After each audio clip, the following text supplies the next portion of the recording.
আসসালামু আলাইকুম। মধ্যপ্রাচ্য জুড়ে গত কয়েকদিন ধরে ইরান ও ইসরায়েলের উত্তেজনা চলছে। সবচেয়ে বিপজ্জনক এই প্রতিদ্বন্দ্বিতার আপাতত অবসান হয়েছে বলে মনে করা হচ্ছে।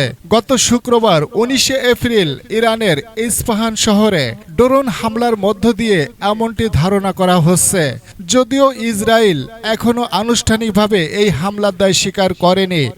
অন্যদিকে ইরানের সামরিক ও রাজনৈতিক নেতারা বিষয়টিকে গুরুত্বহীন এমনকি এ নিয়ে হাস্যকর মন্তব্য করছেন। তবে শুক্রবার সকালে কী ধরনের অস্ত্র মোতায়েন করা হয়েছিল এবং তাতে কতটা ক্ষয়ক্ষতি হয়েছে তা নিয়ে এখনও অসম্পূর্ণতা ও পরস্পর বিরোধী তথ্য আসছে।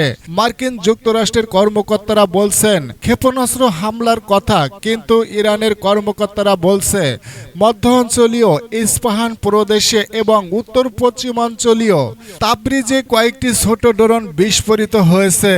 ইরানের পররাষ্ট্রমন্ত্রী Hussein Amir Abdollahian Tasnim news এজেন্সিকে বলেছেন ভূপাতিত করা মাইক্রো এয়ার ভেহিক্যালের কারণে কোনো ক্ষয়ক্ষতি বা হতাহতের ঘটনা এখানে ঘটেনি।